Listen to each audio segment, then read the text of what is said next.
সে চেয়েছে আর্মির উপরে তার রাগটা ঢালবার জন্য, আর্মিকে সাইজ করার জন্য তারা আমাকে ইভেন ইলেকট্রিকিউটেড করাবে, পায়ের 2 আঙ্গুল বুড়া আঙ্গুলে ওই ইলেকট্রিক ক্লিপ বসায় শক দেওয়া।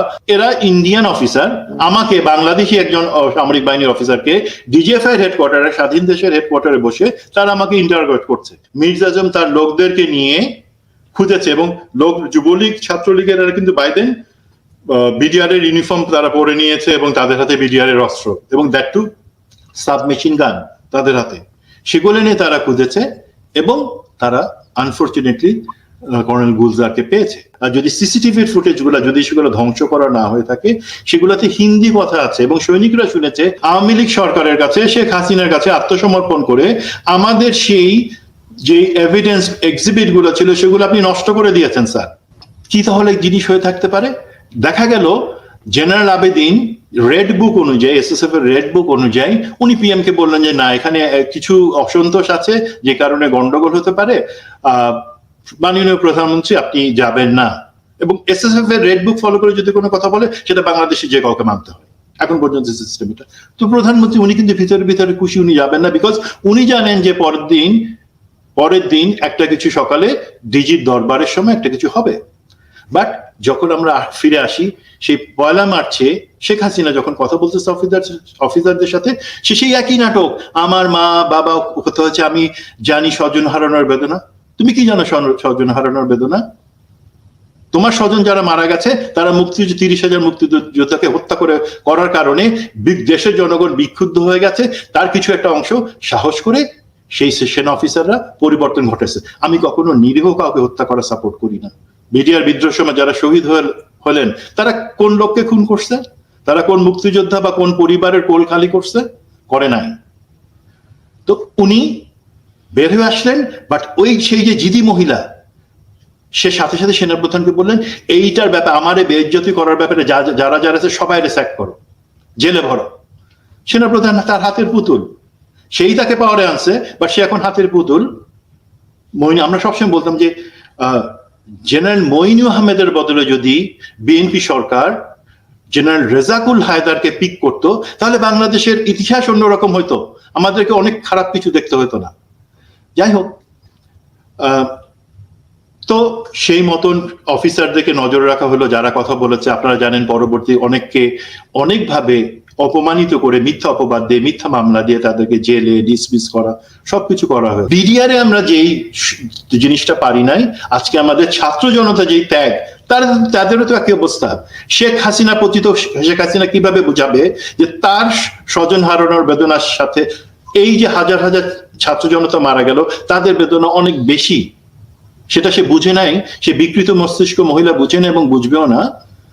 বাট আমাদের দায়িত্ব আছে যে আমরা যাতে সেই ভুলটার আবারও পুনরাবৃত্তি না করে সঠিক জায়গায় সঠিক লোককে বসাই, সঠিক সিদ্ধান্ত নিয়ে ন্যায় বিচারের স্বার্থে আমরা কাজ করি, সেটাই দেশের জন্য ভালো। অফিসার এবং বাংলাদেশ আর্মিকে ধ্বংস করে দেওয়া ইন্ডিয়ার স্বার্থে, সেই কাজটা হাসিনা এবং আওয়ামী লীগের লোকজন করেছে। বিডিআর তাদের তো ওই হাসিনার প্রতিহিংসা মিটছে আওয়ামী লীগের উপরে 25শে ফেব্রুয়ারি। বাট আওয়ামী লীগের যারা আর্মির উপরে ক্ষুব্ধ, তারা খুশি হয়েছে যে আর্মির কোহেশনটাকে আমরা ব্রেক করে দিতে পারছি। তো অবক্ষয় থেকেই বাকি পতনের সূচনা হয়।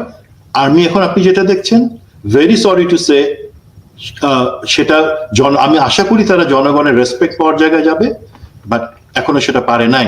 বিডিআর বিদ্রোহের নামে যে হত্যাকাণ্ড সংঘটিত হয়েছে 57 জন অফিসারের, যার কোনো সুনির্দিষ্ট তদন্তও হয়নি, বিচারও হয়নি, বেশ কিছু বিডিআর সৈনিককে বা কর্মকর্তাকে বছরের পর বছর বন্দী করে রাখা হয়েছে, বিভিন্ন রায় ঘোষণা হয়েছে, রায় বাস্তবায়ন হচ্ছে না। আসলে এগুলো প্রপারলি এগুলো বিচার হয়েছে কিনা সেগুলো নিয়েও প্রশ্ন আছে। তো বিডিআর এর ঘটনাটা যিনি খুব কাছে থেকে দেখেছেন এবং বিডিআর এর ঘটনার পর প্রথম যে টিমটি ভেতরে ঢুকেছিল পিলখানার ভেতরে, 46 ব্রিগেডের তৎকালীন মেজর সুমন আহমেদ, তিনি আজকে আমাদের অতিথি। সুমন ভাই, আপনাকে স্বাগত জানাচ্ছি আজকের অনুষ্ঠানে। অন্যায় হত্যাকাণ্ড এবং 57 জন শহীদ অফিসার, তাদের হত্যার যে বিচার হয় নাই, সেটার সুযোগ যদি হয় এবং সেখানে আমি যদি কিছু তথ্য দিয়ে কন্ট্রিবিউট করতে পারি, আমি মনে করব যে আমরা অনেক ভাগ্যবান। জি, ধন্যবাদ। আপনি আমার সঙ্গে কথা বলতে রাজি হয়েছেন, সময় দিচ্ছেন, আপনার প্রতি কৃতজ্ঞতা।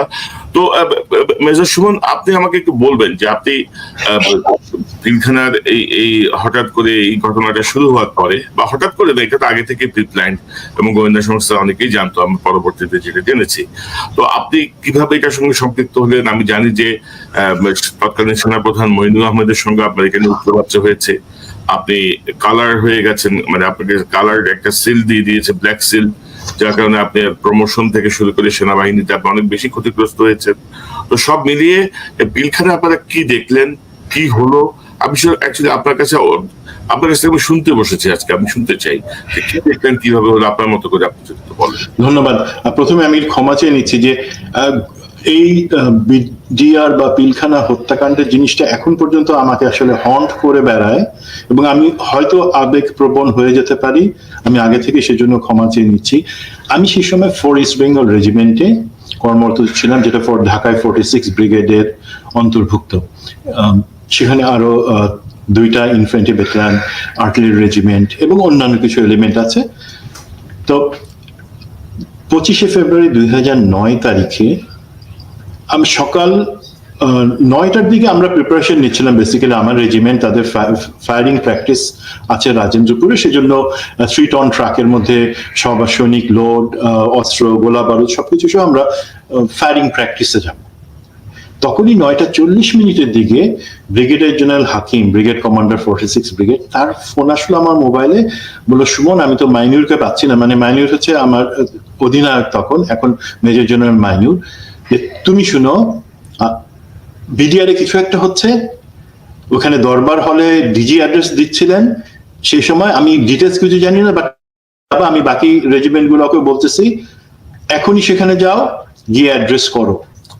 আমি বললাম যে স্যার, আমাকে একটু স্পেসিফিক বলতে হবে, আমি কি সেখানে নেগোসিয়েশনের জন্য যাচ্ছি নাকি আমি সেখানে অপারেশনের জন্য যাচ্ছি? অপারেশন হলে আপনাকে একটা এমও দিতে হবে, সেটা কাগজে কলমে না হলেও চলবে, আপনি আমাকে টেক্সট করে দেন, this is my mission order. আর যদি বলেন নেগোসিয়েশন, আপনি আমাকে বলেন সেখানে কি গোলাগুলি হচ্ছে? উনি বললেন হ্যাঁ, শুনলাম গোলাগুলি হচ্ছে। আমি বললাম যে স্যার, তাহলে তো নেগোসিয়েশনের আমার মনে হয় জায়গা পার হয়ে গেছে। বাট ঠিক আছে স্যার, আপনি আমাকে কাইন্ডলি আপডেট দিবেন, সিও কে বলেন আমি রওনা হচ্ছে। এবং আমার যেহেতু শুনতে ছিল 3 টন ট্রাক ভর্তি একটা কোম্পানি সৈনিক গোলা বারুদ সহই রেডি ছিল, আমরা তাদেরকে নিয়ে মুভ করলাম। ওই ফর্মালিটি বা কোনো কিছু আমরা যত দ্রুত সম্ভব চেষ্টা করলাম। বলা হলো যে আমার অবস্থানটা হবে যেটাকে আমরা বলি সীমান্ত গেট, জিকাতলা থেকে বিডিআর এর ভিতরে পিলখানাতে ঢুকবার, সেখানে গিয়ে আমি অবস্থান নিব। বাট সেটার ইভেন 300 গজের কাছেও যাওয়া সম্ভব হয় নাই, অবিরত গুলি আসছে সেখান থেকে। তো আমি সিগন্যাল দিয়ে আমার সাথে, আমি একটা জিপে ছিলাম, তার পিছনে 3টা ট্রাক, ওখানে রাস্তার একপাশে থামানোর পর আমি দ্রুত সৈনিকদের বললাম যে তোমরা যে কাজটা করো, 10 জনের সেকশনে ভাগ হয়ে এই যে বিভিন্ন বিল্ডিং আছে সেটার উপর উঠে যাও। সেকশন 2 আইসি তারা নিচে থাকবে আমার সাথে কমিউনিকেট করবার জন্য, যে আমার যদি কোনো কিছু দরকার হয়। তো সেইভাবে 5 মিনিটের মধ্যে সবাই বিভিন্ন বিল্ডিং এর ভিতরে ঢুকে ছাদের দিকে চেষ্টা করলো যাওয়ার জন্য। আমি আমার সাথে ছোট্ট একটা ডিটাচমেন্ট 3 জন, তাদেরকে নিয়ে জাপান বাংলাদেশ মৈত্রী হসপিটাল, যেটা সম্ভবত ফ্রেন্ডশিপ হসপিটাল, সেটা বিডিআর সব থেকে কাছে, যেই পর্যন্ত আসলে ভিতর থেকে বা গুলি অ্যাভয়েড করে যাওয়া যায় সেটার দিকে, সেটার ছাদ থেকে আমি বুঝবার চেষ্টা করলাম যে কি হচ্ছে। তো ভিতরে আগুন, প্রচন্ড গন্ডগোল হচ্ছে। এটা আমি সেখানে পৌঁছাই 10:34। 9:50 অর্ডার পাওয়ার পরে আমরা 10:02 রওনা হই এবং 10:34 সেখানে পৌঁছাই। এবং তখন সেখানে বেসিক্যালি আমাদের দিক থেকে আমি দেখতে পাচ্ছি যে র্যাবের 2টা ছোট ডিটাচমেন্ট আছে রাস্তায়, আর আসতে শুরু করেছে বাকি যেই 2টা ইউনিট, 17 বেঙ্গল এবং 2nd ইস্ট বেঙ্গল এবং আর্টিলারি, তাদেরকে আমি দূর থেকে দেখতে পাচ্ছি। বিডিআর এর ওই পাশ থেকে তারা আস্তে আস্তে কর্ডন করার চেষ্টা করছে। তো সেই পরিস্থিতিতে আমি সিচুয়েশন যতটুকু অ্যাসেস করতে পারলাম, আমি সেটা সাথে সাথে সেল ফোনে, তখন আসলে আমাদের ওয়াকি টকি বা বলেন যে ওয়্যারলেস সেট, সেটা ব্যবহার করার সুযোগ নাই। আমি বললাম যে জেনারেল হাকিমকে এবং কর্নেল মাইনুর, তখনকার কর্নেল, বললাম যে স্যার এই অবস্থা, তো আপনারা কিন্তু সামনে আসবার চেষ্টা করবেন না, আপনারা একটা নিরাপদ দূরত্ব থেকে, আমি এই অবস্থানে আছি, সিকিউরড আছে, প্লিজ আমার সাথে জয়েন করেন। তো ওনারা 10 মিনিটের মধ্যে পৌঁছালেন সেখানে। তখন কিন্তু অবিরত গুলি চলছে, এবং তখন সম্ভবত প্রথম একটা হেলিকপ্টার আমরা দূর থেকে আওয়াজ পাচ্ছি যে আসবার চেষ্টা করছে। সেই অবস্থায় সিচুয়েশন অ্যাসেস করে আমরা বুঝলাম যে ভিতরে এখন নেগোসিয়েশনের কোনো স্কোপ নাই, এবং আমরা কেউ অ্যাকচুয়ালি হেঁটে বা একটা দুইটা গুলি করে ভিতরে ঢুকতে পারবো না। বাট ভিতরে ঢুকা দরকার, এবং কোনো কমিউনিকেশন যেহেতু নাই, কারোর সাথে কথা হচ্ছে না, বিচ্ছিন্নভাবে কথা হচ্ছে, বিভিন্ন অফিসাররা ভিতর থেকে কল করছে বিভিন্ন জায়গায়, বাট আমরা সেটা রিসিভ করছি না, যারা আমরা জায়গাতে অন দ্য স্পট কমান্ডার হিসেবে আছি। তো আমি তখন ব্রিগেডিয়ার জেনারেল হাকিমকে বললাম যে স্যার, আমাদের স্বাধীনতা যুদ্ধ থেকে শুরু করে 75 থেকে শুরু করে এই পর্যন্ত যা কিছু হয়েছে সেটা কিন্তু অন দ্য স্পট কমান্ডারকে দায়িত্ব নিতে হয়েছে। আপনি সেনাপ্রধানের সাথে অবশ্যই কথা বলবেন, বাট আপনি যদি মনে করেন যে ওনার থেকে আপনি বেটার পজিশনে আছেন যে একটা ডিসিশন নেওয়ার জন্য, এটা ওনাকে সেনাপ্রধানকে বলেন যে স্যার, আমি একটা বেটার পজিশনে আছি, let me make my decision, let me make my call. উনি সেই কথা শুনলেন, বাট আমরা ওই পাশ থেকে শুধু গালিগালাজ শুনতে পাচ্ছি। কিন্তু যতটুকু শুনতে পাচ্ছি, উনি স্পিকার আছেন, সেনাপ্রধান তাকে গালি দিয়ে বলছে যে তোমাকে আমি কোর্ট মার্শাল করবো, তোমার সাথে অফিসারদেরকে আমি কোর্ট মার্শাল করবো, পিএম এর স্পষ্ট নির্দেশ আছে এখানে ভিতরে কেউ ঢুকবে না, নেগোসিয়েশন হবে পলিটিক্যাল লোকজনের সাথে যারা বিদ্রোহ করেছে তাদের সাথে। তো জেনারেল হাকিম অনেকটা অসহায়ের মতন আমাদের দিকে তাকালেন। তো আমরা বললাম যে ঠিক আছে স্যার। তো এই পর্যায়ে বাকি অফিসার যারা আছে, বাকি অলমোস্ট ক্যান্টনমেন্ট খালি করে যে এলিমেন্ট ছিল আমরা সবাই চলে এসেছি। আমি জানি আমি 4 ইস্ট বেঙ্গল রেজিমেন্ট, যেটাকে বেবি টাইগার বলা হয়, সেখানে প্রচুর অফিসাররা প্রচুর সাহসী, তাদেরকে বলতে হয় না যে এইটা করো। তো তারা বললো যে স্যার, আপনি তো কমিউনি কমান্ডারদের মধ্যে সিনিয়র, আপনাকে কি আমরা ভরসা করতে পারি? উপরে যারা আছে তারা হয়তো রিস্ক নিতে চাবে না। আমি বললাম যে আমাকে ভরসা করার দরকার নাই, আল্লাহ ভরসা, কি করবা? তো আমরা ছোট্ট একটা প্ল্যান করলাম। তখন অ্যারাউন্ড 11:15 তখনও কিন্তু আমার জানা মতে ডিজি মহোদয়, জেনারেল শাকিল এবং অন্য 2-1 অফিসার হয়তো হার্মড হয়েছে, but bulk of the officers তারা কিন্তু তখনও শহীদ হয়ে যান নাই। তো আমরা নেমে আসলাম, নেমে এসে স্পট রেকি করা সম্ভব না ওই জায়গায় গিয়ে। যতটুকু বুঝলাম যে এই পাশে জাপান, বা আপনি যদি বিডিআর এর সীমান্ত কেটে যান, তার হচ্ছে ওইখান থেকে রাস্তা থেকে ডান পাশ থেকে সৈনিকদের পারিবারিক বাসস্থানের যে লাইন, সে পর্যন্ত দেয়াল আছে, কাঁটাতারের বেড়া আছে উপরে, বাট খুব একটা উঁচু না, 9 ফিট উঁচু দেয়াল। সেটা আমরা 9 ফিট জাম্প এই সব জিনিস প্র্যাকটিস করেছি, এবং আমরা জানি সেটা কিভাবে কাঁটাতার থাকলেও ক্রস করতে হয়। তো আমরা বললাম যে ঠিক আছে। আমাদের বিশ্বাস ছিল যে আমরা যদি আর্মি যদি একবার ঢুকে যায়, এটা হচ্ছে ইতিহাস বলে, এটা সত্য যে কোনো মিউটিনি বা কোনো কিছুতে অর্গানাইজড থাকে অ্যাকচুয়ালি 5 থেকে 10% লোকজন, বাকি সবাই ভয়ে অথবা কনফিউজ হয়ে তাদেরকে ফলো করে। আমাদের বিশ্বাস ছিল আমরা কোনোভাবে যদি ওদের 2টা পোস্ট, ফায়ারিং পোস্ট, যেটা থেকে ওরা লাইট মেশিন গান দিয়ে ফায়ার করছে, এই পাশ থেকে ক্যাপচার করে সেই 2টা ধ্বংস করার পরে বাকি ইউনিট গুলোকে যদি আমরা বলি যে আমরা ভিতরে ঢুকেছি, তোমরাও ভিতরে ঢুকো, তারা অবশ্যই সেটা করবে। এবং জিনিসটাকে আমরা অবশ্যই, আমাদের ধারণা তখন অফিসাররা জিম্মি, ভিতরে কি হচ্ছে পুরোপুরি একটা ধারণা নাই যে আমরা উদ্ধার করতে পারবো। অফিসারদের পরিবার সেখানে আছে, অন্যান্য বেসামরিক এবং বিডিআর এর সৈনিকরা সেখানে আছে, আমাদের বিশ্বাস ছিল তারা সবাই দোষী না। সুতরাং আমরা প্ল্যান করলাম ঠিক আছে, আমরা 11:30 HR হলো, মানে যেই সময়টাতে আমরা ক্রস করে ভিতরে ঢুকবো, বাট খুবই দরকার যেখানে তাদের দিক থেকে ফায়ার আসছে সাপ্রেসিং ফায়ার বা কাভারিং ফায়ার দিতে হবে, যেহেতু এয়ার আর্টিলারি কিছুই নাই, ঢাকার মতন জায়গায় আপনি আর্টিলারি ফায়ার করতে পারবেন না। আমাদের একটা সাপোর্ট এলিমেন্ট থাকবে যারা রাস্তার ওই পাশ থেকে আমাদেরকে একটা কাভারিং ফায়ার দিবে। ওই সৈনিকদের, বিডিআর এর যারা আমরা বলছি বিদ্রোহী, তার মধ্যে আসলে ভারতীয় লোক অনেকে ছিল, তাদের উপরে ফায়ারটা থাকবে, এবং সেই সুযোগে আমরা এই বেড়া টপকাই ভিতরে ঢুকে অ্যাসল্ট ফরমেশনে আমরা যতদূর পারা যায় আগাই যাব। বাট খুব দুঃখের কথা, যখন আমরা ঠিক 1 মিনিট আগে উঠে সেখানে আমরা এক প্লাটুন মাত্র 30 জন আমরা সেখানে লাইন করে থাকলাম যে আমরা এখনই জাম্প করে পার হবো। বাট তখন কিন্তু আমাদের কাভারিং ফায়ার শুরু হয়ে যাওয়ার কথা, যে কাভারিং ফায়ারের ছায়ায় আমরা ক্রস করব, সেটা হচ্ছে না। কেন হচ্ছে না? আরো 5 মিনিট পার হয়ে গেল। আমি বললাম তোমরা থাকো, যে বাকি 3 জন অফিসার আমার সাথে জয়েন করেছিল, আমি বললাম যেখানে জুনিয়র কমিশন অফিসার ছিল তার কাছে ফোন করে যে আপনার ফায়ার কেন নাই, বলে স্যার আপনি একটু আসেন। তো আমি বিল্ডিং এর নিচ থেকে আড়াল নিয়ে সেখানে গেলাম, গিয়ে দেখলাম তাদের হাতে বিভিন্ন সৈনিকদের হাতে প্রত্যেকের হাতে লিফলেট, যে কিছুক্ষণ আগে কিছু লোক এসে তাদের কাছে সেই লিফলেট দিয়ে গেছে যেগুলোর মূল বক্তব্য হচ্ছে বিডিআর সৈনিক ভাই ভাই অফিসারদের রক্ত চাই। মানে অফিসার্স ক্যানট বি ট্রাস্টেড, সেটা আর্মির হোক বিডিআর এর হোক, বাট তাদেরকে একসাথে থাকতে হবে, অফিসারদের কোনো কথা শোনা যাবে না, বরঞ্চ অফিসারদের রক্ত চাই। পরে আমরা জেনেছি যেটা তাপসের মানে তত্ত্বাবধানে সেই জিনিসটা হয়েছে ইনস্ট্যান্টলি। তো আমরা বুঝতে পারলাম যে হয় কাভারিং ফায়ার ছাড়া আমাদেরকে যেতে হবে অথবা বাদ দিতে হবে। তো এর মাঝে আবার জেনারেল হাকিমের কাছে খবর পৌঁছায় যায় যে আমরা কিছু অফিসার কিছু সৈনিককে নিয়ে দেয়াল টপকায় পাঠানোর চেষ্টা করতেছি। তো উনি সাথে সাথে সেখানে অন দ্য স্পট আসলেন, উনিও কাভার নিয়ে আছেন, বললেন যে সুমন আমি তোমাকে বলছি শেষবারের মতো, লিভ দ্যাট, আসো, ব্যবস্থা হচ্ছে, আমার সাথে কথা হয়েছে সেনাপ্রধানের, উনি এগ্রি করছেন যে একটা অপারেশন হবে, খুব শিগগিরই হবে, প্লিজ আমাদের উপর ছেড়ে দাও, আমরা বাকি এপিসি সহ সবকিছু নিয়ে আসছি। আমি বললাম যে ঠিক আছে স্যার, যদি সেটা হয় আমরা উইথড্র করে আমাদের জায়গায় আসছি।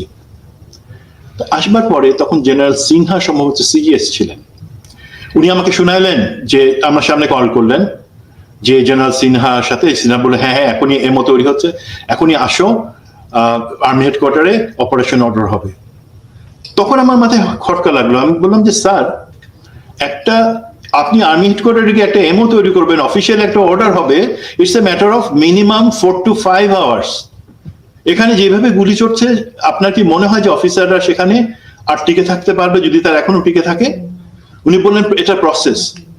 By then major Al Mamun, উনি 24 BML অন করছে, মানে তাকে আমি চিনতে পারি না, এই লুঙ্গি পরা একটা লোককে সৈনিকরা নিয়ে আসলো যে স্যার এ বলতেছে উনি একজন অফিসার, কথা বলেন।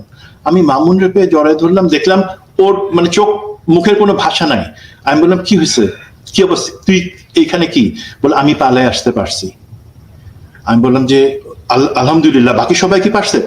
বললো না রে, বাকি বেশিরভাগ মেরে ফেলছে। সেই কথাটা আমি তখন মামুনকে নিয়ে গেলাম জেনারেল হাকিমের কাছে।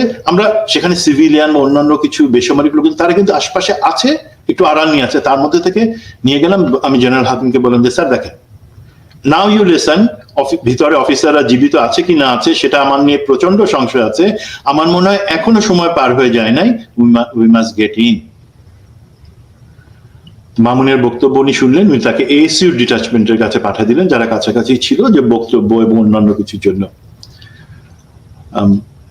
তারপরে কিন্তু বেসিক্যালি অফিসার লেভেলে যারা ছিল আমরা প্রচন্ড রকমের একই সাথে বিক্ষুব্ধ, আরেক সাথে কিন্তু আমরা শঙ্কিত, বিকজ ভিতরে কি হচ্ছে না হচ্ছে সেই ব্যাপারে কনফ্লিক্টিং বিভিন্ন মেসেজ এবং টেক্সট আসছে, যে ভিতরে সব অফিসারকে মেরে ফেলা হয়েছে, ওনারা শহীদ হয়েছেন, আবার কিছু কিছু হচ্ছে না তেমন কিছু হয় না, ওরা ফাঁকা গুলি করতেছে, এই ধরনের।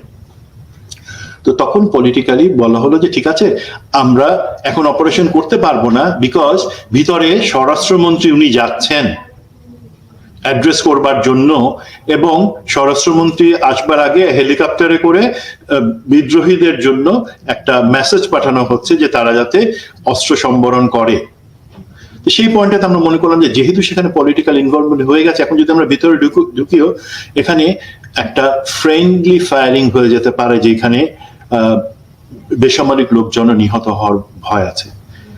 আমাদের ছিল সেটা ভুল, আমি সেই ভুলের জন্য পাপী, এবং অন্য যারা আছে তাদের মধ্যে হয়তো সেই অনুশোচনা আছে, যে আমরা যদি তখন সেই কথাটা, রাজনৈতিক মিথ্যা ভাষণটা না শুনে আমরা যদি সেই 71-এর মতন 75-এর মতন অন দ্য স্পট কমান্ডার হিসেবে একটা ডিসিশন নিতে পারতাম, জাতি আমাদেরকে ক্ষমা করতো না, আমরাও নিজেরা নিজেদেরকে ক্ষমা করতে পারতাম হয়তো, যে না ঠিক আছে আমরা বিবেকের কাছে দায়ী না, আমরা কিছু চেষ্টা করেছি, পারি নাই।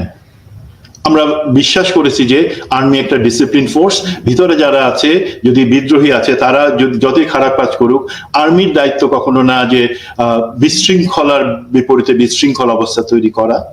আমরা সেটা করি নাই, আমরা বিশ্বাস রাখলাম। দেন আমরা অপেক্ষা করলাম সারা বিকাল পর্যন্ত, কিছু হচ্ছে না, মাঝে মাঝে ফাঁকা গুলি হচ্ছে, এবং বিকালে আমাদেরকে বলা হলো যে এখান থেকে 2 মাইল বা 2 কিলোমিটার পিছনে সমস্ত আর্মির সবাইকে সরে যেতে হবে, নাহলে তারা নেগোসিয়েশন করবে না। যদি আমরা পিছনে সরে যাই, সেই নিশ্চয়তা যখন বিদ্রোহীরা পাবে, তখন তারা হয়তো অস্ত্র সম্বরণ করবে স্বরাষ্ট্রমন্ত্রীর কাছে এবং সমস্ত বন্দীকে মুক্তি দেওয়া হবে। কোনো অফিসার মারা যান নাই। বাট বাই দেন কিন্তু আমরা জানি নিউজ মিডিয়ার মাধ্যমে 2 জন শহীদের লাশ পাওয়া গিয়েছিল বিডিআর ইউনিফর্ম সহ, এবং যেই 2 জন অফিসার জীবিত অবস্থায় বের হয়ে আসতে পারছিলেন গুলিবিদ্ধ অবস্থায়, ওনারা কিন্তু বাই নাও টিভিতে ওনারা কথা বলছেন, যেই টিভিতে কথা বলার কারণে পরবর্তীতে ওনাদেরকে অনেক অনেক সমস্যা পড়তে হয়েছিল। তো মিডিয়াতে ওনারা চলে এসছেন। তো একটা কনফিউজিং ব্যাপার যে একদিক থেকে বলা হচ্ছে না ভিতরে সবাই অক্ষত আছে থাকবে, বা যারা আহত, যারা এখনো জীবিত আছেন তাদের নিশ্চয়তা, তাদের সেফটির কারণে আমাদেরকে পিছনে চলে আসতে হবে, বিদ্রোহীরা অস্ত্র সম্বরণ করবে এবং জিনিসটা ফয়সালা পলিটিক্যাল লেভেলেই হয়ে যাচ্ছে। তো আমরা সেটা খুব কষ্ট হলো, আমরা সেখানে পিছনে সরে আসলাম। সারা রাত আমরা রাস্তার মধ্যে, আবাহনী মাঠ, এই সমস্ত জায়গায় থাকলাম এবং নাটক চলতে থাকলো একটার পর একটা, যে একটু পরেই অপারেশন অর্ডার হবে, আমরা ভিতরে যাব, কেউ জায়গা থেকে একটু নড়বা না, সবাই থাকবো, আমাদের খাওয়া নাওয়া ঘুম কিছু নাই। সেটা ইম্পর্টেন্ট না, বিকজ আমরা জানি যে কোনো সময় আমাদেরকে মুভ ইন করে অপারেশনটা করতে হবে জিম্মিদেরকে মুক্ত করবার জন্য। বাট সেটা হয় নাই। মাঝে 26 তারিখ বিকালে, দুপুরের পরে একটা এইচআর আসলো, আর্মি থেকে কোঅর্ডিনেটেড সব আছে, সব ধরনের কাভারিং ফায়ার থাকবে, এপিসি আছে, ট্যাঙ্কও চলে আসছে। সম্ভবত বিকাল 3টায় ছিল এইচআর, যে সময় অ্যাসল্টটা শুরু হবে। আমরা সবাই লাইনে দাঁড়ায় গেলাম, এখনই আমরা ভিতরে ঢুকবো। এটা 26 তারিখ বিকালের কথা বলছি। একটু পরে দেখা গেল হাজার হাজার জনতার নাম করে কিছু লোক ব্যানার নিয়ে আসছে যে এই বাংলার মাটিতে আমরা আর মৃত্যু চাই না, আর রক্তপাত দেখতে চাই না। মানে আমরা যেখানে অ্যাসল্ট করবো যেই লাইনে, সেই সব লাইনের সামনে সমস্ত বেসামরিক নাগরিক। এখন আমরা কিন্তু মোটামুটি তার আগে যৌথ বাহিনীতে থাকবার এবং টাস্ক ফোর্সে কাজ করার অভ্যাসগত, আমরা কিন্তু কিছু লোক বা সৈনিকরা আইডেন্টিফাই করতে পারছে এদের মধ্যে যারা আছে বেশিরভাগই হচ্ছে ছাত্রলীগ, যুবলীগের লোক, যারা জনতার নাম করে, বা যুব মহিলার লীগের লোক, যারা জনতার নাম করে এই ধরনের ব্যানার বন্যান্য কিছু নিয়ে আমাদেরকে আর তারা অ্যাসল্ট করতে দেবে না। তারা একটা নাটক তৈরি করছে যে হিউম্যানিটেরিয়ান অ্যাপিল, যে না যা হয়েছে হয়েছে, আমরা আর কোনো আর্মিকে কোনো অ্যাটাক করতে দিব না, রেস্কিউ অপারেশন করতে দিব না, ভিতরে সেখানে অনেক ক্যাজুয়ালিটি হতে পারে, আরো রক্তপাত হতে পারে। তো আমরা 20 মিনিট সেই নাটক দেখলাম। এখন যেটাই হোক না কেন, আমাদের মধ্যে আছে জিনিসটা, কারোর মধ্যে কিন্তু আমি বলি সবার কষ্ট আছে, কিন্তু প্রতিহিংসার জিনিসটা মাথার মধ্যে নাই। সবাই চায় যে এখান থেকে যারা ভিতরে আছে তাদেরকে উদ্ধার করা এবং এই বিদ্রোহটার অবসান করানো। তার সেই কারণে আমরা কি এখন সিভিলিয়ান বেসামরিক লোকজনের গায়ের উপর দিয়ে চলে যাব তাদেরকে গুলি করে? আমরা তখন এত খারাপ আর্মি হয়ে যায় নাই যে আমরা বেসামরিক নাগরিকদের উপর গুলি চালাবো। আমরা 20 মিনিট সেখানে অপেক্ষা করে যখন দেখলাম যে না, আমরা আর ভিতরে রেস্কিউ অপারেশনটা করতে পারছি না, then we fell back again সেই প্রত্যেকের জায়গায়, সে আবাহনী মাঠ এবং অন্যান্য জায়গায়। আর পরের দিন 27 তারিখ ভোরবেলায় আমাদেরকে বলা হলো যে ঠিক আছে, এখন আমরা ভিতরে যেতে পারবো। ইতিমধ্যে কিন্তু মোটামুটি একটা ধারণা হয়ে গেছে যে আমরা ভিতরে গিয়ে হয়তো কোনো অফিসার বা তাদের পরিবারকে জীবিত অবস্থায় পাবো না। বিকজ আমরা কিন্তু দেখেন এমন একটা জায়গায় আছি, আমরা হয়তো নিজেদের মধ্যে কথা বলতে পারছি, বাট অ্যাকচুয়ালি ভিতরে কি হয়েছে বা ভিতরে কি হচ্ছে আমাদেরকে কোনো কিছু জানতে দেওয়া হচ্ছে না।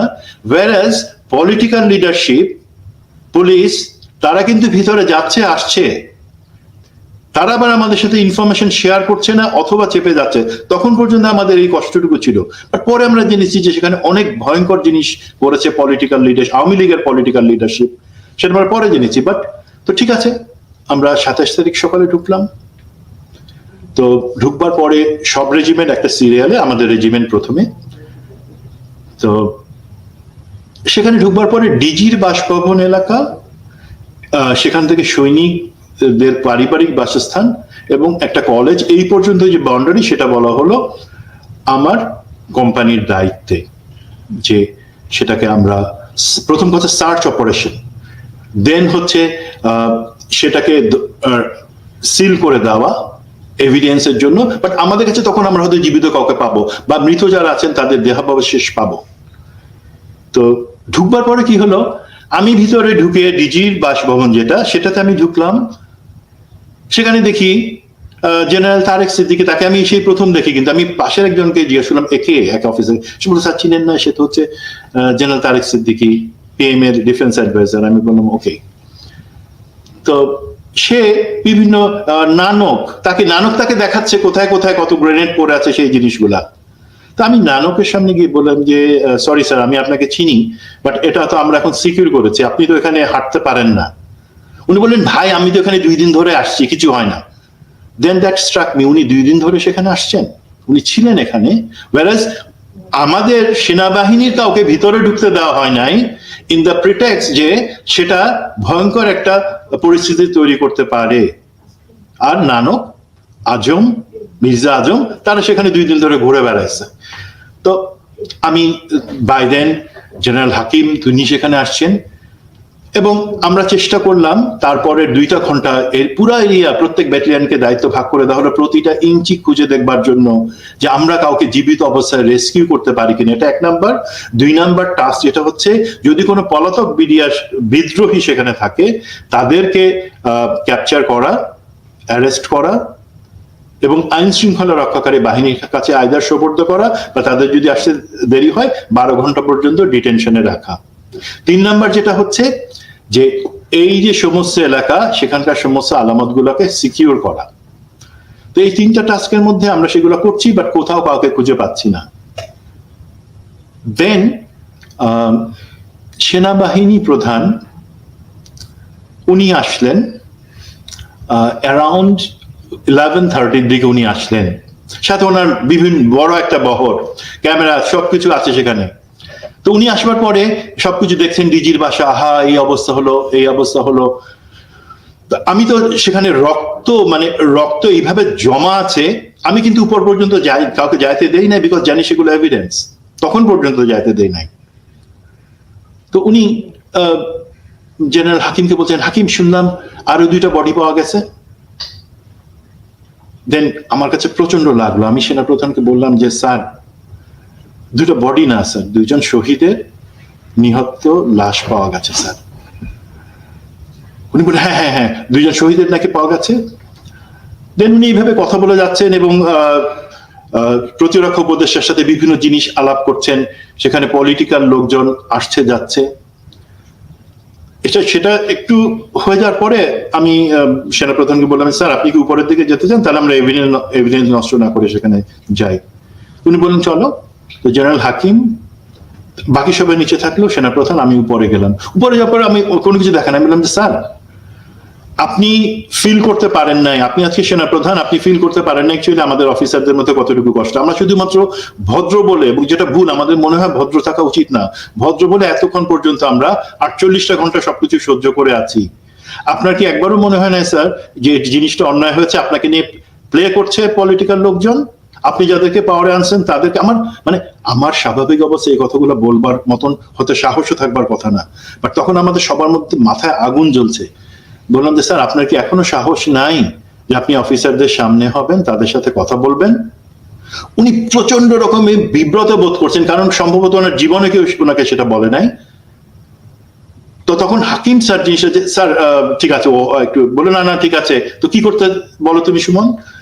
বললাম যে স্যার আপনি অফিসারদের সাথে কথা বলেন সাহস করে, তাহলে অন্তত যে জিনিসটা হবে, আমরা যেইভাবে বিক্ষুব্ধ হয়ে আছি, আমরা আর বড় কোনো অঘটন হয়তো ঘটাবো না, বা নিজেদের মধ্যে একটা বিভেদ তৈরি হবে না। তো যদি আপনি আর্মির রেশন খেয়ে থাকেন, এই আর্মিকে বাঁচানোর জন্য, তার কালচারটাকে বাঁচানোর জন্য, you must talk to the officers. পারলে সৈনিকদেরও নিবেন, কথা বলেন। তো তারপরে 2-3 মিনিট ভিতরে উনি দেখলেন, চলে আসলেন, বাট উনি তখন লাল হয়ে গেছেন, ঘামছেন প্রচন্ড। আমি তখন সব অফিসারের মনে একটা যে চলে যাক, আমাদের র্যাঙ্ক বা অন্যান্য কিছু ইম্পর্টেন্ট না, চাকরি ইম্পর্টেন্ট না, ইম্পর্টেন্ট হচ্ছে আমরা কেন এই হত্যাকাণ্ডের বিচার করতে পারলাম না। বিকজ বাইরে আমরা ক্লিয়ার যে সমস্ত অফিসারকে হত্যা করা হয়েছে, আমরা ডেড বডি পাচ্ছি না, কোনো না কোনো ভাবে সেটা লুকানো আছে। তো এইভাবে তখন কিছু হয় নাই। আমরা রাতের মধ্যে সবকিছু সিকিউর করে বিভিন্ন পয়েন্টে গার্ড বসে আমরা থাকলাম, এবং পরের দিন সকালবেলায় আমরা হাসপাতাল, ওইখানে সদর হাসপাতাল আছে, সেই সব জায়গায় কিছু বিডিআর সৈনিককে পেলাম যারা সেখানে আহত হিসেবে আছে বা অসুস্থ অবস্থায় চিকিৎসা নিচ্ছে, প্রায় ধরেন 150-র মতো। এবং আমরা সেখানে ওটাকে আমরা বলি ফক্সহোল, যে কোনো রুমের উপরে ছোট একটু জায়গা থাকে, সেই সমস্ত জায়গা থেকে আমরা 17টা মেশিন গান এবং প্রায় 25,000-এর মতো গুলি পেলাম। হয়তো সেটা কেউ ভয় রেখে দিছে, অথবা লুকায় রাখছে, অথবা হাসপাতালে যারা আছে তাদের মধ্যে কেউ। সুতরাং আমরা সাথে সাথে হসপিটালে যারা ছিল সেই প্রত্যেককে আমরা আলাদা আলাদা ভাবে জিজ্ঞাসাবাদ করা শুরু করলাম। 2-3টা জিনিস, একটা হচ্ছে কিভাবে এবং কেমন করে ঘটনা হয়েছে, তোমরা কি জানো যে ওনারা কোথাও বন্দী আছেন কিনা, অথবা ওনাদেরকে যদি হত্যা করা হয়ে থাকে এই শহীদদের লাশ কোথায় থাকতে পারে। তো কেউ কিছু বলতে পারছে না। তো সেই অবস্থায় এই 150-এর মতন লোককে জিজ্ঞাসাবাদের, প্রত্যেকে যেহেতু আলাদা আলাদা ভাবে করছে বিভিন্ন অফিসার নিয়ে, তো আমরা 4 জনের বক্তব্য, তাদের মধ্যে থেকে তাদের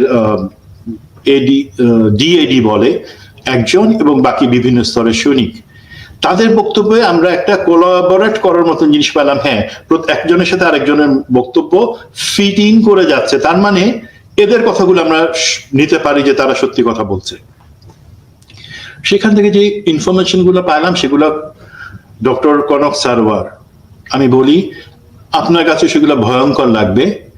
সেগুলো হচ্ছে কারা কারা এর মধ্যে জড়িত, প্ল্যানিং থেকে শুরু করে হত্যাকাণ্ডের সময়, এবং আমরা যখন বাইরে বসে অপেক্ষা করছি সরকারের উপর ভরসা করে আওয়ামী লীগ সরকার সেটা সমাধান করে দিবে, তখন পর্যন্ত রাজনৈতিক লোকজন, ছাত্রলীগের লোকজন, তারা কিভাবে ভিতরে ঢুকে যেই সমস্ত অফিসার তখনও জীবিত ছিলেন, রাত পর্যন্ত কোথাও না কোথাও লুকায় থেকে জীবিত ছিলেন, তাদেরকে কিভাবে তারা খুঁজে খুঁজে মারছে, সেগুলার একটা ধারণা আমরা পাই, যেটাকে আমি আবারও বলি করবেট করা, বা যেটাকে আমরা বলি যে একজনের বক্তব্যের সাথে আরেকজনের বক্তব্যকে মিল আমরা খুঁজে পাইছি। অর্থাৎ ছাত্রলীগ যুবলীগের ছেলেরা হত্যাকাণ্ডে অংশ নিচ্ছে আওয়ামী লীগ। হ্যাঁ, এখানে যে ধারণাটা আমরা পাই এবং আমাদের বিশ্বাস ছিল, রাফলি 13,000-এর মতন বিডিআর সদস্য সেখানে ছিল সেই বিডিআর ডে প্যারেড সেই উপলক্ষে। তার মধ্যে থেকে সব মিলাই হয়তো বড় জোর 400 প্রত্যক্ষভাবে সেই মিউটিনি, বিদ্রোহ, গোলাগুলি, হত্যাকাণ্ড তাতে জয়েন করছে। বাকিরা কিন্তু বাধ্য হয়ে অথবা ভয় পেয়ে জয়েন করছে, এবং তাদের মধ্যে থেকেও বেশিরভাগ কিন্তু আপনার সন্ধ্যার মধ্যে সুযোগ পেয়ে তারা অস্ত্র তাদের বিছানার বা অন্যান্য কাছে রেখে তারা দেয়াল টপকায় পালায় গেছে, যারা ভয় জয়েন করছিল প্রথম রাতে। আর আসল যারা হত্যাকাণ্ডের হোতা তারা কিন্তু পরের দিন পালাচ্ছে।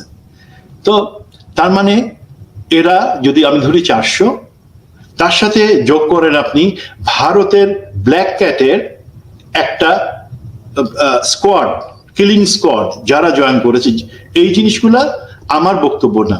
যাদেরকে জেলে এখন আটকায় রাখা হয়েছে বিডিআর সদস্য, তাদেরকে সঠিকভাবে তাদের সাথে যদি কেউ কথা বলে, তাদেরকে বলা হয় তোমরা সত্যিটা বলো এখন, তারা তখন হয়তো সত্যি বলছিল, সেটা আসে নাই মিডিয়াতে বা সেটা কাগজে কলমে আসে নাই, তাদের সাক্ষীতে আসে নাই। এখন যদি বলা হয় আপনারা সেই একই জিনিস শুনতে পাবেন। তো 2 স্কোয়াড হচ্ছে ব্ল্যাক ক্যাট।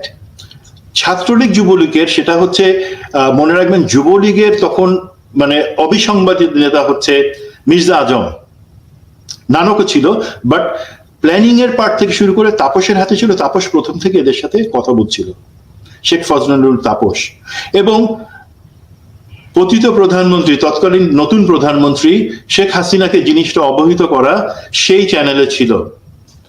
নানকের কাজ ছিল নানক তাদেরকে বলছিল, 3টা মিটিং এসে জয়েন করছিল তাদের সাথে, যে ঠিক আছে তোমরা করো, আমরা বাইরে থেকে লোক অ্যারেঞ্জ করব।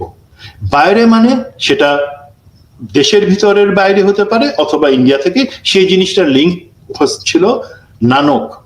আর মির্জা আজমের কাজ ছিল যুবলীগদের লোকজনকে নিয়ে ভিতরে আসা সিক্রেটলি, সেখানে তাদের ইউনিফর্ম চেঞ্জ করে যে বিডিআর এর ইউনিফর্ম পরায়, এই সার্চ অপারেশন করা, তার মধ্যে যেমন কর্নেল গুলজার, তার হত্যাকাণ্ডটা সম্পূর্ণভাবে মির্জা আজম করেছে ভিতরে খুঁজে বের করে, যেটার বর্ণনা আমরা ওই চারজনের যে বক্তব্য সেখান থেকে কোরাবট করতে পারি। তো আমরা যখন এই জিনিসগুলো শুনলাম যে কতগুলা মিটিং হয়েছে তার আগে, তার মধ্যে এই চারজনের মধ্যে সবাই যে প্রত্যক্ষভাবে মিটিংয়ে ছিল তা না, তা দুইজন শুনেছে, বাকি দুইজন সেই মিটিং গুলাতে ছিল। কিভাবে ভিতরে হত্যাকাণ্ডগুলা হয়, সংগঠিত হয়, সেখানে পলিটিক্যাল এর বাদেও লিঙ্কেজটা কি, কারা কারা ভিতরে আসছে, এবং সাহারা খাতুন যে ভিতরে গেছিলেন, অনেকে বলে উনি প্রচন্ড সাহস নিয়ে গেছিলেন। দ্যাট ওয়াজ জাস্ট ডিসকাস করার দরকার ছিল যে তোমাদের পালানোর পথটা আমরা কিভাবে করে দিব, আর কিছু না। তো সেই জিনিসগুলো আমরা তাদের কাছ থেকে শুনি, একটা ধারণা, বাট কেউ তখন বলতে পারে না তাদের মধ্যে থেকে যে কোথায় যদি অফিসাররা নিহত হয়ে থাকেন তাদের লাশগুলা কোথায় আছে, কেউ বলতে পারে না। তো আমরা পরবর্তীতে লাশগুলার সন্ধান পাই, শহীদদের দেহগুলাকে। আপনারা কনক ভাই, আপনিও সেখানে মিডিয়া নিউজ কভার করেছে, আপনি জানেন যে কত নৃশংসভাবে তাদেরকে হত্যা করা হয়েছে এবং কিভাবে লাশগুলাকে কত অপমানিত ভাবে তাদেরকে দাফন করা হয়েছে। আমাদের পতিত প্রধানমন্ত্রী শেখ হাসিনা প্রায় বলেন যে আমি তো বুঝি স্বজন হারানোর বেদনা বর্ণনা কিছু, উনি কিছু বোঝেন না। ওনার একমাত্র, আপনি যদি ওনার 1991 সালে নির্বাচনের আগে স্পিচটা শুনেন, সেখানে কিন্তু বাংলাদেশের লোকজন পরিষ্কারভাবে বুঝতে পারছে যে উনি পাওয়ারে আসতে চান শুধুমাত্র তার বাবা মার হত্যাকাণ্ডের বিচার করা না, প্রতিশোধ নেওয়ার জন্য, সেটাই তার উদ্দেশ্য। তো এখন এবং পার্থক্য আছে, যারা নিহত হয়েছেন, যারা শহীদ হয়েছেন, তারা কিন্তু 30,000 মুক্তিযোদ্ধাকে মেরে যারা জাসদ ছিল তাদেরকে মারবার দায়ে তারা শহীদ হন নাই, তারা নিরপরাধ অফিসারদেরকে সেখানে মারা হয়েছে। বিকজ পতিত শেখ হাসিনা সে চেয়েছে আর্মির উপরে তার রাগটা ঢালবার জন্য, আর্মিকে সাইজ করার জন্য এদেরকে মারতে হবে। তো আমাদের এইখানে আমরা যখন শহীদদের লাশগুলা পাইলাম তখন আমাদের সবার বুক ফেটে গেল, মানে আমরা অনেকে নিজেদেরকে ধরে রাখতে পারি নাই। দেন আসলো মিডিয়ার পার্টটা আসলো, সেখানে যেই ব্যবস্থা হচ্ছে, আমাদেরকে পরিষ্কারভাবে বলা হলো যে তোমরা মিডিয়া এখানে অ্যালাউড না, তোমরা মিডিয়ার সাথে কথা বলবা না। বাট দ্বিতীয় দিন থেকে আমার কাছে মনে হয়েছে যে না, মিডিয়া জিনিসটা জানা উচিত। তো আমি সিএনএন, বিবিসি, বাংলাদেশি যেই মিডিয়া ছিল তাদেরকে এবং ভারতীয় কিছু মিডিয়া যারা আসছে সবাইকে আমি যতটুকু সম্ভব বলবো, ঘটনাটা বলবার চেষ্টা করেছি। বিকজ সবারই ফোকাস ছিল যে প্রথমে আসবে দরবার হল এবং ডিজির বাসভবন, সেখানে যে নৃশংস ঘটনাগুলো সেগুলো তারা দেখবে, অফিসার্স মেসে যাবে। তা আমি চেষ্টা করেছি যতটুকু কাভার করে, এবং আমাদের কাছে তখন পর্যন্ত যে তথ্য ছিল সেগুলা খুব কনডেন্সড ভাবে বলবার জন্য। বাট দেখা গেল 2 দিনের মাথায় আমাকে বলা হলো যে তুমি কেন মিডিয়ার সাথে কথা বলতেছো এই জিনিসগুলা, তুমি কি জানো যে ডিজির পরিবারকে কিভাবে হত্যা করা হয়েছে? আমি বললাম যে না স্যার, আমার সামনে এটা হয় নাই, বাট যাদের সামনে হয়েছে তারা আমাদের সাথে কথা বলেছে এবং আমার কাছে প্রমাণ আছে স্যার। তখন আমরা সেগুলাকে রেকর্ড করে রাখছিলাম আমাদের মোবাইলে। আনফরচুনেটলি সেই পার্টে পরে আসছি, সেই এভিডেন্স গুলো আমরা যার কাছে জমা দিই, সেই উনি আর্মির একজন জেনারেল, উনি সেগুলো আমাদের কাছে আর অ্যাক্সেস দেন নাই। তো মিডিয়া বন্ধ হয়ে গেল, মিডিয়ার সাথে কথা বলা যাবে না, আলাদা পিআর সেল হবে। ওকে, দেন সেনাপ্রধানকে যেহেতু বলা হয়েছিল যে উনি কথা বলবেন অফিসারদের সাথে, তো পরে শুনলাম যে না, প্রধানমন্ত্রী এবং উনি ওনারা দুইজনে একসাথে সেনাকুঞ্জে অফিসারদের সাথে কথা বলবেন। সেটা ছিল সম্ভবত মার্চ মাসের 1 তারিখে। বাই দেন 4টা দিন পার হয়ে গেছে। তো সেই আপনারা জানেন, আমি সেই বিস্তারিততে যাব না, যে সেখানে অফিসাররা খুব ভদ্রভাবে তাদের আবেগটা ধরে রেখেই কিন্তু প্রধানমন্ত্রীকে রিকোয়েস্ট করছিল যে আপনি এটার বিচার করেন, এবং কিছু প্রশ্ন রাখছিল যার উত্তর শেখ হাসিনার কাছে ছিল না, বিকজ অ্যাপারেন্টলি তার কাছে ছিল না, বা সে তো জানে। আপনি একটা জিনিস চিন্তা করেন, বিডিআর প্যারেড বা বিডিআর ডে এর যে নৈশভোজ, সেটাতে এত বছর হয়ে গেল, প্রতি বছর দেশের সরকার প্রধান বা রাষ্ট্রপ্রধান জয়েন করেন সেখানে, দুইজনের একজন। উনি সেটাতে জয়েন করলেন না। তার আগে আমাদের ধারণা ছিল যে ঠিক আছে, হয়তো আওয়ামী লীগের লোকাল লেভেলের লোকজন এই বিদ্রোহের সাথে ছিল। বাট পরে আমরা যখন আমি এসএসএফ এর এক অফিসারের সাথে কথা বলি, সে আমাকে বললো, স্যার এখানে 24 তারিখে দুপুরে তাপস পিএম কে রিং করে কিছু জিনিস বলে, তখন পিএম তাকে বলে যে আমি না বলে তুই যদি আবেদিন ছিল ডিজিএসএসএফ, জানা তুই আবেদিন বললে পরে জিনিসটা আমি সিনে থাকি না। মানে উনি বলতে চাচ্ছেন যে তোমার যে ইনফরমেশনটা আমি যদি জেনারেল আবেদিনকে বলি, একটা প্রমাণ থেকে যায় যে আমি নিজে থেকে যাইতে চাই নাই সেই ডিনার, নৈশ যেটাকে আমরা বলি বড়খানা বা বিভিন্ন জিনিস বলা হয়, প্যারেডের পরের দিন যেটা হয়। তো আর আমার উপরে যেটা খড়গ আসলো তার 3 দিন পরে 5 তারিখে বৃহস্পতিবারে, আমি এতদিন আমরা এখানে আছি এক জামা কাপড়ে বলতে গেলে, আমাদেরকে বললাম যে ঠিক আছে আমি একদিনের জন্য বাসায় যাই। বিভিন্ন অফিসার বললো যে ঠিক আছে শুক্রবারটা বাসা থেকে আবার আমরা ফেরত আসি। ওকে, কিছু অফিসার পারমিশন পেলে আমি যখন এসে আমার স্বর্ণালীতে বাসার আমি 6 তলা, আমি ঢুকতেও পারি নাই, একজন অফিসার সে এসে বললো যে স্যার লগ এরিয়াতে তো আপনাদের কিছু কাগজ ফিল আপ করতে হবে, যারা আপনারা তখন কোনো পারমিশন ছাড়া সেদিন বের হয়ে গেছিলেন, একটু যদি আসেন। আমি বললাম যে প্লিজ আমাকে 5 মিনিট সময় দাও, আমি একটু আমার বাচ্চাদের সাথে আর ওদের মার সাথে দেখা করে আমি এখনই আসছি। বাট আমার মাথায় একটা খটকা যে এটা কি জিনিস, আমার তারা কারো তো জানবার কথা না যে আমি এই সময় বাসায় আসছি। তো আমি আমার ওয়াইফ নিম্মিকে বললাম যে দেখো আমি যাচ্ছি লগেরিয়া থেকে, হয়তো ফেরত আসবো, বাট যদি কোনো কারণে না আসি, আমি 2 জনের কথা বললাম যে তুমি এই 2 জনকে ফোন করে বলবা যে আমাকে সম্ভবত ডিটেইন করা হয়েছে কোনো না কোনো কারণে, আর বাসা থেকে তুমি চলে যাইতে পারো না যাইতে পারো, সেফটির জন্য সেটা তোমার ব্যাপার। তা আমি লগেরিয়াতে গেলাম, সেখান থেকে বের হয়ে পানিও খাওয়ার সুযোগ পাই নাই। সেখানে আমাকে বসানোর পরে সেখানে 2 জন অফিসার যারা লগেরিয়ান না পরিষ্কার ভাবে, তারা আমার সাথে কথা বলে স্যার এই বলে টলে, স্যার কিছু জিনিস আছে তা আপনাকে তো আমরা চিনি, তো একটু ডিজিএফআই অফিসে চলেন, আমরা কিছু কথা বলবো, কিছু ইনফরমেশন জানলে যারা সত্যিকার ভাবে এই কাজে উস্কানিগুলো দিছে, বিদ্রোহ তারপরে অফিসারদের মধ্যে সম্প্রীতি নষ্ট করার জন্য, সেটা কিছু ইনফরমেশন আমরা পেতে পারি। আমি বললাম যে দেখো তুমি কি আমার ইউনিটকে বা আমার সিও কর্নেল মাইনুরকে জানাইছো, আমার ব্রিগেড কমান্ডারকে তোমরা জানাইছো যে তোমরা আমাকে অ্যাকচুয়ালি ইন্টারোগেট করবা? দেন তাদের ফেস চেঞ্জ হয়ে গেল, 4-5 জন চলে আসলো, আমাকে জাস্ট সেখানে ব্লাইন্ড ফোল্ড করা সেটা করে ফেললো, যেটা আপনি চিন্তা করতে পারবেন না স্বাভাবিক অবস্থায় আর্মিতে আমরা নিজেরা একজন আরেকজনকে করি। আমি 75-এর ঘটনা শুনেছি, সেই সময় এই ধরনের কিছু হয়েছে, দেন তারপরে আমরা সেটা কল্পনা করতে পারি না। আমি সেখানে উচ্চবাচ্য করলাম না, দেন আমাকে সেখান থেকে নিয়ে যায়, এবং দূরত্ব, আর যেহেতু আমাদের স্বর্ণালী বিল্ডিংটা ডিজিএফআই হেডকোয়ার্টার একদম পিছনে, অলমোস্ট দেয়ালে লাগানো, তা আমি বুঝতে পারলাম যে তারা আমাকে ডিজিএফআই বিল্ডিং এ নিচ্ছে, এবং আমি কোর্সে যাওয়ার সময় ডিজিএফআই ক্লিয়ারেন্স নিতে হয়, সেখানকার এলিভেটরের যে একটা অটোমেটেড কলিং আছে সেটা আমরা জানি।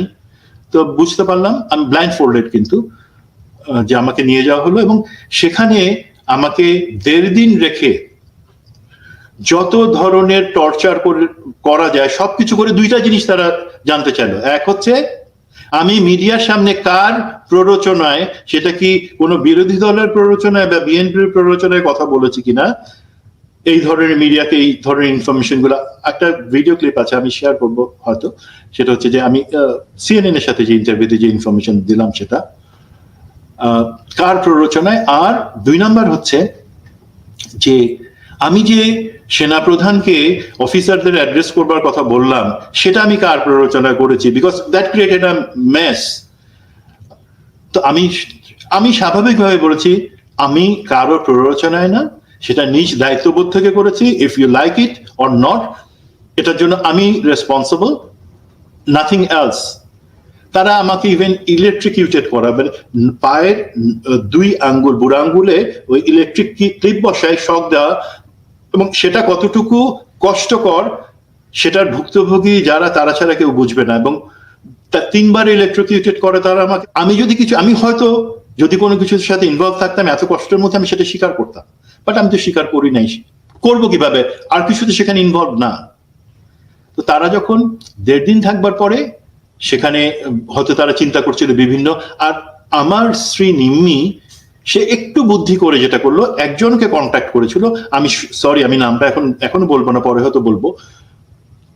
তিনি কোনো না কোনো ভাবে সরকার এবং সেনাপ্রধানের সাথে কথা বলে বললেন যে এই অফিসারকে আমি চিনি, এই অফিসার বাংলাদেশ মিলিটারি একাডেমি এবং এসআইএনটিতে দুইবার করে চাকরি করেছে, যার 1400-র মতো অফিসার আছে, যার তার হাতে তৈরি। তার যদি কিছু হয়, এখন জুনিয়র অফিসাররা খেপে আছে, তারা কিন্তু তোমাদের ছিঁড়ে ফেলবে যে এই অফিসারের যদি আজকে কিছু হয়। তো আমি বিশ্বাস করি অফিসারের ভাই, হয়তো অতটা আমি আশা করবো না বা করতাম না, বাট এটা হয়তো তারা ভয় পেয়ে পরের দিন রাতের বেলায় আমাকে সিএমএইচে নিয়ে যায়। এটা ছিল সিএমএইচে যে নিয়ে যায়, আমি তাকে চিনি। পরবর্তীতে র্যাব 1-এর অধিনায়ক কর্নেল রাশেদ। আর একটা জিনিস বলতে ভুলে গেছি, আমাকে যখন ইন্টারোগেট করা হতো, অফিসাররা যারা কথা বলছে আমি কিন্তু বুঝতে পারতাম, ব্লাইন্ড ফোল্ডে থাকা অবস্থায় গলা শুনে আমরা প্রত্যেকের গলা বুঝি, চিনি কে আমার সাথে ইন্টারোগেট করছে। 46 ব্রিগেডের একজন অফিসার প্লাস কর্নেল রাশেদের গলা আমি চিনতে পারি, বাট বাকি দুইজন কন্টিনিউয়াসলি ইংলিশে কথা বলে যাচ্ছে, ইংলিশ করছে, এবং সেটা হচ্ছে ডডওয়ালা ইংলিশ, ইন্ডিয়ানদের ইংলিশ। তো আমি আবার সেটা কনফার্ম হওয়ার জন্য তারা যেই প্রশ্নই করুক না কেন আমি উত্তরগুলো দিচ্ছিলাম বাংলাতে, এখন তারা বাংলা বুঝে না। তো আমার উত্তরের পরে কিন্তু পরবর্তীতে সাথে আরেকটা প্রশ্ন আসতো, বাট যখনই আমি এই দুজনকে বাংলায় উত্তর দিচ্ছি কিছুক্ষণ চুপ, মানে তারা নিজেদের মধ্যে বাকি অফিসারদের রিকোয়েস্ট করছে ট্রান্সলেশন করে দেওয়ার জন্য। তো এরা ইন্ডিয়ান অফিসার আমাকে, বাংলাদেশি একজন সামরিক বাহিনীর অফিসারকে ডিজিএফআই এর হেডকোয়ার্টারে, স্বাধীন দেশের হেডকোয়ার্টারে বসে তারা আমাকে ইন্টারোগেট করছে। সেটা আমার কাছে প্রচন্ড ভয়ঙ্কর একটা জিনিস মনে হয়েছে, যেটা আমরা কখনো চিন্তা করতে পারি না। দেন ফিরে আসি, আমাকে সিএমএইচে নিল, সেখানে ভোর রাত পর্যন্ত রাখবার পরে আমাকে একটা ডিসচার্জ সার্টিফিকেট দিল, কি আমি নাকি মানসিকভাবে এই বিডিআর এর যে ভয়ঙ্কর অবস্থা সেটা দেখে মানসিকভাবে বিপর্যস্ত হয়ে যাওয়াতে অসুস্থ হয়ে যাই, তারা সাইকিক ওয়ার্ডে আমার ট্রিটমেন্ট শেষে আমাকে এখন রিলিজ করে দিচ্ছে। মানে তারা এই যে 2টা দিন আমি গায়েব ছিলাম সেটাকে কাভার আপ করলো কিভাবে, যে আমি সেখানে, এবং আমার কাছ থেকে একটা করার নিল তারা এগ্রিমেন্ট, একটা কাগজে, যে এই ঘটনা নিয়ে আমি কখনো কিছু বলবো না। আমি বললাম কাগজে সাইন করার দরকার নেই, তোমরা আমাকে যেই ভয় দেখাইছো, যে কষ্ট দিছো, আমি জিন্দেগিতে তো কারো কাছে বলার সাহসই রাখতে পারবো না। বাট ফেরত আসলাম, নিম্মিকে বললাম যে দেখো এটা হয়েছে, আমরা তো কারোর সাথে আলাপ করতে পারবো না, কি করব? বললো যে রিজাইন করো। তা আমি বললাম যে ঠিক আছে। তো সেটা পরবর্তী সেই জিনিস, তার পরবর্তীতে আমাকে রিজাইন না করে বরঞ্চ আমাকে অন্য একটা সংস্থায় পোস্টিং দেওয়া হয়, এবং সেখানে যার পরে যে ঘটনাগুলো আমাকে, যে এই যে জিনিসটা এখানে শুরু আমার দুর্গতির, এবং সেটা পরবর্তীতে হয়েছে। ফিরে আসি বিডিআর এর জায়গাটাতে। আপনি যদি বলেন আমার ওভারঅল অ্যাসেসমেন্ট, প্রথম দিনে ফোন জেনারেল 46 ব্রিগেড কমান্ডারের ফোনটা পাওয়ার পর থেকে শুরু করে আমরা সেখানে যে 1 মাসের মতো ছিলাম, সেটাকে যদি একটা বার্ডস আই ভিউ দিতে বলেন, আমি বলবো এই ঘটনাটা বিডিআর এর মধ্যে কিছু সংখ্যক লোকের অসন্তোষকে পুঁজি করে আওয়ামী লীগ এটা ঘটাইছে। এটাতে শুধুমাত্র আওয়ামী লীগের দ্বিতীয় স্তরের নেতা, যাদেরকে আমরা বলি তাপস নানক, মির্জা আজম, তারা আপনারা জানেন ওরা কি করে, এখন পর্যন্ত টিভি ভবন ওরা আগুন জ্বালায়, বলে যে বিএনপি, সবসময় একটাই কাজ। সে সাথে পতিত প্রধানমন্ত্রী শেখ হাসিনা, সেও জানতো, সে জানতো লাস্ট মোমেন্টে। ধরেন যদি আপনি মনে করেন সে জানতো না, আমি আমার ধারণা নিয়ে কথা বলছি, এটা কোনো প্রুফ নাই, আচ্ছা বলেন যে জানে আমরা আর্মিতে চাকরি করি কেন, ইউনিফর্ম পরি কেন, একটাই তো কন্ডিশন যে যখন বিপদ হবে, এবং পৃথিবীর প্রতিটা সভ্যতে সে একই নিয়ম, একটা হোস্টেসকে রেস্কিউ করবার জন্য যদি 100 জনও রেস্কিউয়ার মারা যায় সেটা দোষের না, বিকজ স্পিরিটটা হচ্ছে যাকে হোস্টেজ করা হচ্ছে তাকে উদ্ধার করতে হবে। আর এখানে এতজন হোস্টেজ শুধুমাত্র অফিসার না, তাদের পরিবার যারা রেপড হয়েছে অনেকে, যেগুলো আমরা পরে জানতে পারি, আপনারাও হয়তো জানতে পারছেন। তো সেখানে তো স্বাভাবিকভাবেই, তাহলে আমি যে বেতন দিয়ে টাকা নিচ্ছি, একটা গাড়িতে চড়ে বেড়াচ্ছি, এখন নাকি অনেক সুবিধা দেওয়া হয়, সেগুলো নিচ্ছি কেন আমি? এই একটা দিনের জন্যই তো, অথবা যেদিন আমরা বহিঃশত্রু থেকে দেশে আক্রান্ত হবে সেই দিনের জন্য। তো কেন আমি সেখানে আমার হালাল যে কাজটা, আমার যেই জন্য আমি ট্রেনিং নিয়েছি সেই কাজটা না করে সরকার আমাকে আটকায় রাখলো? বিকজ তাদের এনশিওর করার দরকার ছিল যে বিডিআর এর ভিতরে যেই অফিসাররা আছে তারা সবার মৃত্যু হবে, একই সাথে তারা বাকি যেই অফিসার তাদের উপর একটা দৃষ্টান্ত রাখবে যে দেখো, মানে ইনডাইরেক্টলি জিয়ার মুচকি হাসির মতন, যে আমার সাথে লাগতে আসলে 75-এ লাগতে আসছো, আজকে শোধ দিলাম। আমাদেরকে 2007-8-এ আমাদেরকে বিভিন্ন অপমান করছো মামলা দিয়ে, সেটা আরো তোমাদের বেয়াদবি। এখন আর যদি সাহস করো একই পরিণতি হবে। এটাই ছিল বেসিক্যালি তাদের টার্গেট, এবং একই সাথে আর্মিকে ভেঙে দেওয়া, ইউনিট কোহেশনকে ভেঙে দেওয়া। জি মেজর সুমন, আমি অন্য প্রসঙ্গে যাব তার আগে আপনার বক্তব্য থেকে আমি একটা প্রশ্ন করতে চাই যে আপনি কিভাবে নিশ্চিত হলেন যে ব্ল্যাক ক্যাট, ইন্ডিয়ান ব্ল্যাক ক্যাটের বিষয়টা আপনি কিভাবে নিশ্চিত হলেন? এবং আপনি বলছিলেন যে মির্জা আজম কর্নেল গুলজার সাহেবকে হত্যাকাণ্ডের সঙ্গে যুক্ত, এই দুটো বিষয়ের কি প্রামাণ্য কিছু আপনার কি পেয়েছিলেন? আচ্ছা, প্রথমে আমি শেষের প্রশ্নটাতে আসি। মির্জা আজম যে কর্নেল গুলজারের হত্যাকাণ্ডের সাথে জড়িত, সেটা আমরা যেই 4 জনের সাথে কথা বলেছি ইন্টারোগেট করে তাদের মুখ থেকে, এবং তারা কোরাবরেট করেছে তাদের বক্তব্য, আমরা মিল খুঁজে পেয়েছি কোন জায়গায়, কোন ম্যান হল, তারপরে কোথায় নিয়ে যাওয়া হয়, সেই জিনিসগুলো কিন্তু একই ধরনের বক্তব্য এসছে। আমি নিজে দেখি নাই, বাট সেটা থেকে আমরা সেই বক্তব্যটা আমি বলছি। এবং আমার বিশ্বাস আছে আপনারা যাদেরকে জেলে ভরে রাখছেন তাদের সাথে আবার যদি কথা বলা হয়, প্রশাসন কথা বলে, সত্যিটা বের হয়ে আসবে। এবং মির্জা আজমের কথাটা সেখানে আসবে। মির্জা আজম হচ্ছে সেই ধরনের লোক যে তার নারী ঘটিত অনেক কেলেঙ্কারি আছে, বাট তার উপরে বড় কথা হলো সে মনে করে তার আত্মীয় শোধ নেয়ার দায়িত্ব আল্লাহ তাকেই দিছে, উপরে আল্লাহর কোনো বিচার নাই। তার আত্মীয়কে যে র্যাব ন্যায় বিচার করেছে সেটার শোধ তাকে নিতে হবে। পসিবলি আমরা সেটা তার সাথে ঘটনা বিভিন্ন সময় সেই জিনিসগুলো বুঝি, বাট এক্সাক্ট দালিলিক বা যে প্রমাণ সেটা সেই 4 জন দিতে পারবে। আর প্রথমটাতে আসি, মানে ওই 4 জন তাদের বক্তব্যে বলেছে যে তারা মির্জা আজমকে দেখেছে। মির্জা আজম যুবলীগদের লোককে নিয়ে আলাদাভাবে ওই সমস্ত এলাকা থেকে বলেছে যে তোমরা সরে যাও, বাকি বিডিআর এর যে যারা সত্যিকারের বিদ্রোহী ছিল তাদেরকে সরাই।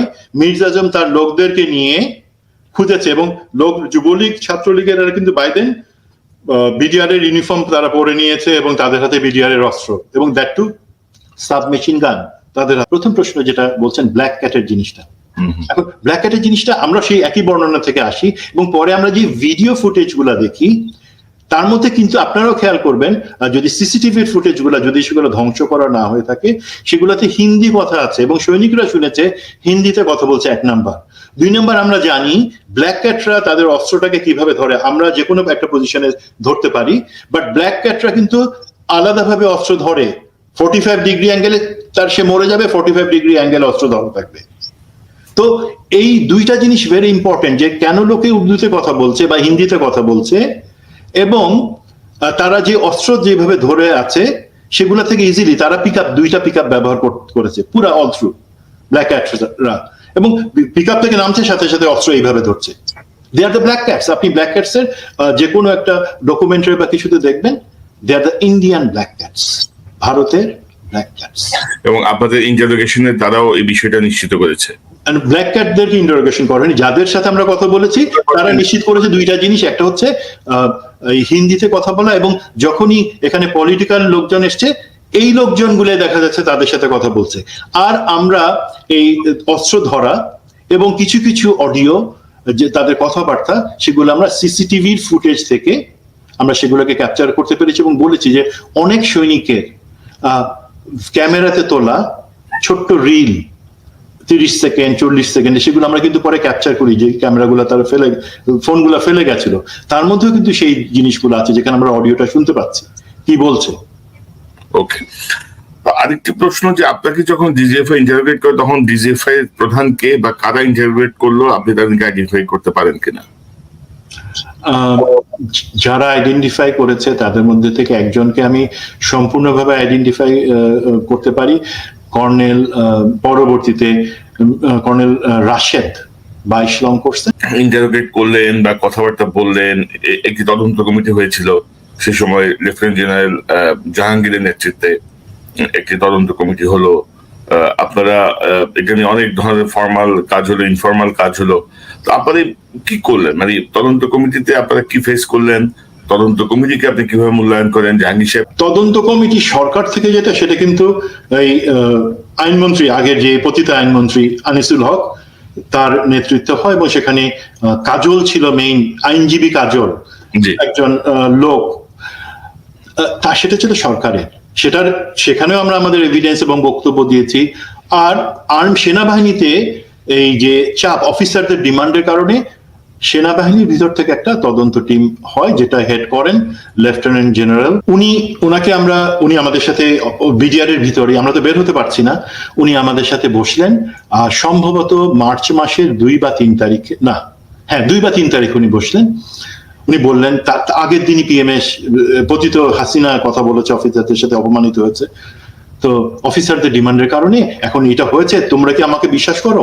আমরা বললাম যে স্যার, আমরা আপনাকে চিনি, আমরা আপনাকে বিশ্বাস করি, আপনার যথেষ্ট ভূমিকা ছিল যৌথ বাহিনীর সময়, সুতরাং আমরা মনে করি আপনি সামওয়ান স্ট্রং, আপনি সত্যিটা বের করে আনেন, আমরা আমাদের কাছে যে এভিডেন্স আছে এবং পাবো সেগুলো দিব, আমরা যে কোনো আদালতে সাক্ষী দিতে চাই। তুমি বললেন তখন যে দেখো, আমাদের একটা দায়িত্ব হচ্ছে এই এভিডেন্স গুলা নিয়ে সেটা বিচার করা, আরেকটা হচ্ছে কি আমরা তো সুশৃঙ্খল বাহিনী, তো আমাদের এমন কোনো কিছু এভিডেন্স বাইরে প্রচার করা উচিত হবে না যেটাতে সরকার বিব্রত হতে পারে। আর সরকার বিব্রত হলে দেখো আমাদের দেশ, জনগণ সবার জন্য খারাপ। উনি লম্বা একটা বক্তৃতা দিলেন, আমরা কনভিন্স হয়ে গেলাম। তো আমাদের কাছে যে আমরা যে অডিও গুলার কথা বলছিলাম, যে ভিডিও গুলা, যে বক্তব্য আমরা নিয়েছি সৈনিকদের কাছ থেকে, আমরা সমস্ত অফিসার আলাপ করলাম, সমস্ত অফিসার ছিল মেসে, প্রায় নিয়ার অ্যাবাউট 48 অফিসার সেখানে ছিল। আমরা এগ্রি করি এবং আমরা স্বেচ্ছায় সমস্ত এভিডেন্স এবং ঘটনার একটা প্রাথমিক বিবরণ প্রত্যেকের পয়েন্ট অফ ভিউ থেকে, যে যেই পয়েন্ট থেকে ঢুকেছে, শুনেছে, যার সাথে কথা বলেছে, সেগুলো আমরা দিলাম ওনার কাছে, যেটা হচ্ছে আর্মির যেই তদন্ত কমিটি, তার কাছে দিলাম। এবং আমাদেরকে বলা হলো যে ওই বেসামরিক যে তদন্ত কমিটি, সেটার কাছেও আলাদাভাবে কিছু দিতে হবে, বাট আমরা তো সব ওনার কাছে দিয়ে দিছি। আমরা বেসামরিক কমিটির জন্য দিলাম বিবৃতি, শুধু জবানবন্দি, সাক্ষীর জবানবন্দি, যে আমি ছিলাম 4 নাম্বার সাক্ষী রাষ্ট্রপক্ষের। তো জেনারেল জাহাঙ্গীরের কাছে দিয়ে আমরা খুবই খুশি, উনি ন্যায় বিচার করবেন। বাট পরবর্তীতে আমি যেটা শুনি, এবং আমি ব্যথিত, এবং জেনারেল জাহাঙ্গীরকে আমি বলছি যে আপনি আজকে অনেক ভালো পদে আছেন, আপনার আল্লাহ করুক আপনি তখন যে ভুলটা করেছেন এখন সেই ভুলটা করবেন না প্লিজ। তখন আপনি আওয়ামী লীগ সরকারের কাছে, শেখ হাসিনার কাছে আত্মসমর্পণ করে আমাদের সেই যে এভিডেন্স এক্সিবিট গুলো ছিল সেগুলো আপনি নষ্ট করে দিয়েছেন স্যার। আমি আজকে ওপেনলি বলি, আজকে কি আপনি একটা এভিডেন্স কোন রেকর্ড থেকে আমাদেরকে ফেরত দিতে দেখাতে পারবেন যে সেগুলো আছে? You cannot.